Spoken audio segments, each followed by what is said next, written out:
Avodah Zara Daf Lamed Vav. On a vu dans la Mishnah que l'huile de goïm est interdite.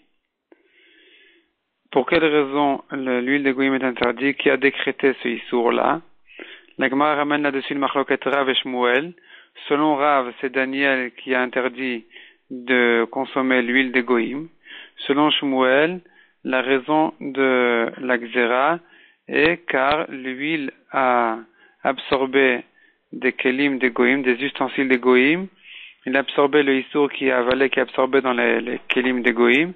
Et donc, on interdit aussi l'huile. La Gemara ramène que, en deuxième étape, est venu Rabbi Yehuda Hanassi, qui est le petit-fils de Rabbi Yehuda Hanassi, surnommé Rabbi tout court. Est venu donc ce Rabbi Yehuda Hanassi et a permis, donc a annulé la xéra et a permis l'huile de goïm. Car il pensait d'après Shmuel qui dit que la raison de l'interdiction est à cause d'un goût de issour qui se trouve dans l'huile, qui est sorti des ustensiles de goïm. Eh bien, Rabbi Yehuda Hanassi pense que ce goût-là est un mauvais goût, il donne un mauvais goût à l'huile, et donc on n'interdit pas l'huile. On n'interdit pas l'huile à cause de cette raison. Selon Rav qui pense que la xéra, elle vient de Daniel, lorsque Daniel se trouvait chez Nebuchadnezzar, il se privait de l'huile de là-bas, du palais. Et non seulement ça, mais même il a interdit aux autres aussi de consommer l'huile des goïm dans la ville. Mais il n'a pas interdit dans le champ ou un endroit où c'est pas une consommation fixe. Sont venus Beth Shammai et Beth Hillel dans une xéra spéciale qui s'appelle xéra des 18 choses. Ils ont fait 18 xérot ce jour-là. Et une des choses qu'ils ont interdit, c'est cette huile-là, même dans le champ. Est revenu en troisième temps Rabbi Yehuda Hanassi et a repermis cette huile-là à consommer, en voyant que le minhag n'a pas été, la xéra n'a pas été acceptée dans le tibour, donc les gens n'avaient pas accompli, ne s'étaient pas privés de cette huile-là. Donc nous avons un principe qui dit le Bedin ne peut pas décréter une xéra lorsque le tibour ne tient pas à la xéra. Et c'est pour ça que Rabbi Yehuda Hanassi, en voyant ça, il a décidé de permettre l'huile des goïm.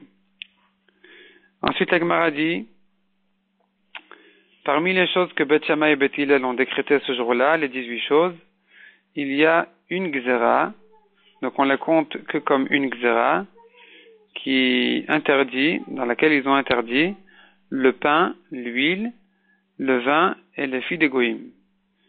Qu'est-ce qu'ils ont interdit à propos des filles de goïm? Est-ce qu'ils ont interdit de se marier avec elles? C'est un issour de Horaïta.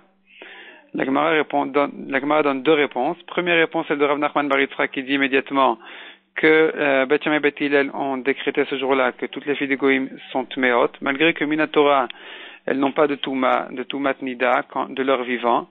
Elles n'ont pas de tumat nida, les filles goyot de leur vivant, sont venues Beth Shammai et Beth Hillel et on dit que elles sont quand même nidot, de manière à ce qu'on s'éloigne d'elles. Et d'après Rav, le décret de Beth Shammai et Beth Hillel, c'est d'interdire le yichud avec une goya. Et la raison de toutes ces xérotes-là, donc du pain, de l'huile, du vin, et des benot, des filles des goïm, est pour s'éloigner d'eux, de manière à ne pas en arriver à la Avodah Zara. Ensuite, la Gemara ici, elle fait un grand résumé elle met de l'ordre en fait dans tous les degrés de issour, de mariage avec les goïm. Dans la Torah, c'est écrit Lot itraten bam, tu ne te marieras pas avec eux.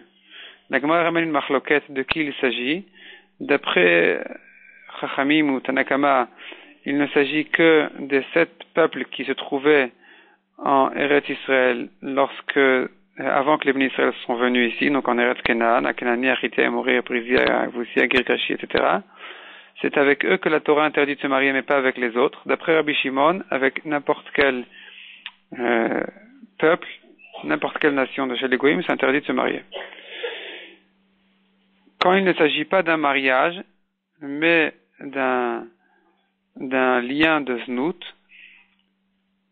un goy avec une bat Israël, ça a été interdit du temps de Shem, fils de Noach.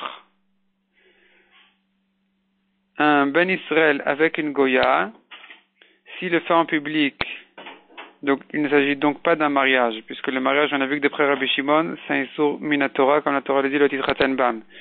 Mais un Israël qui fait znout avec une Goya, en public, c'est interdit par Halakha le Moshe Sinai. Donc ça, c'est équivalent à un Deoraita, mais c'est pas écrit dans le Sefer Torah. Si il le fait en cachette, ça a été interdit dans le Beddin de Chashmonaïm. Maintenant, ça c'est ce qui concerne les liens physiques. Maintenant, le Isur Yichud, l'interdiction d'être en Yichud avec une femme, si c'est une femme mariée juive, c'est un Isur d'Oraita.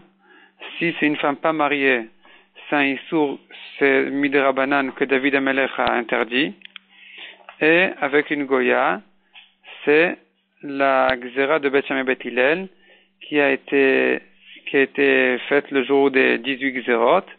Donc ils ont interdit parmi les 18 Gzerot d'être Beichoud avec une Goya.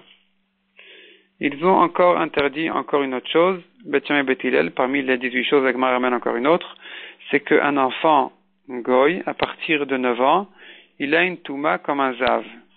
Et une fille, elle a une Touma à partir de 3 ans.